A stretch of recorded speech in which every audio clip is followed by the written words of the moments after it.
আসসালামু আলাইকুম প্রিয় দর্শক, আজ আমি একটি অন্যরকম ভিডিও নিয়ে আপনাদের মাঝে হাজির হয়েছি। অত্যন্ত মর্মাহত, অত্যন্ত বেদনাদায়ক এক বিমান দুর্ঘটনার মধ্যেও আল্লাহর বরত্ব, সৃষ্টিকর্তার মহত্বের এক অপূর্ব নিদর্শন হিসাবে এই ভিডিওটি আমি তৈরি করছি। প্রিয় দর্শক, আপনারা হয়তো ইতিমধ্যে অবগত হয়েছেন, গতকাল 25 ডিসেম্বর বুধবার কাজাখস্তানের আক্তাউ শহরের কাছে এক ভয়াবহ বিমান দুর্ঘটনা হয়। সেখানে 190 মডেলের যাত্রীবাহী বিমান বিধ্বস্ত হওয়ার ঘটনায় অলৌকিকভাবে 32 জন জীবিত উদ্ধার হয়েছে।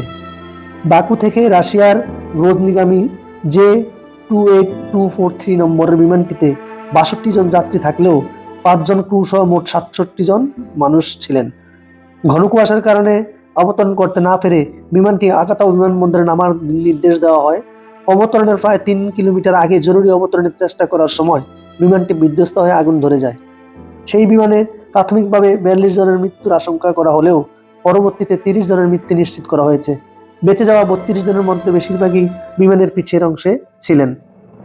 বিমানে অবস্থানরত এক মুসলিম বয়স্ক বিমান আরোহী, তিনি সেই বিমান দুর্ঘটনার আঁচ করতে পেরে তিনি বিমানে বসেই মহান সৃষ্টিকর্তা আল্লাহ রাব্বুল আলামিনের জিকির করতেছিলেন।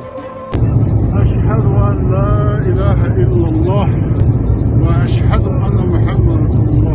আল্লাহু আকবার, আল্লাহু আকবার, আল্লাহু আকবার, আল্লাহু আকবার, লা ইলাহা ইল্লাল্লাহ, আল্লাহু আকবার, আল্লাহু আকবার, আশহাদু লা ইলাহা ইল্লাল্লাহ,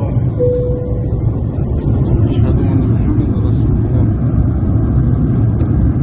আল্লাহু আকবার, আল্লাহু আকবার।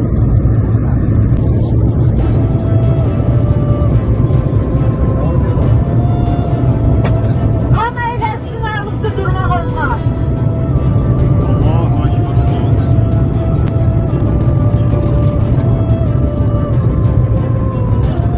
Hamı kenarlarını bağlasın.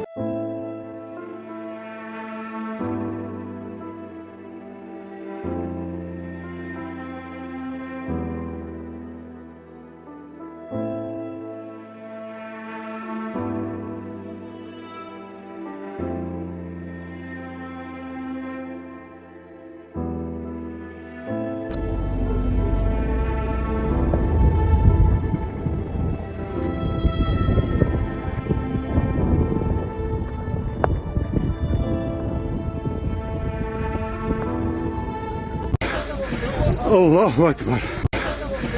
Allahu ekber. Allahu ekber.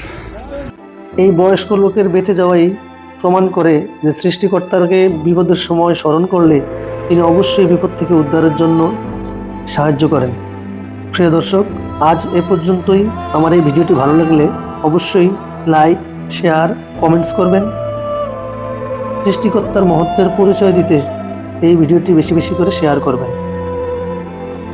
ভালো থাকবেন। আল্লাহ হাফেজ।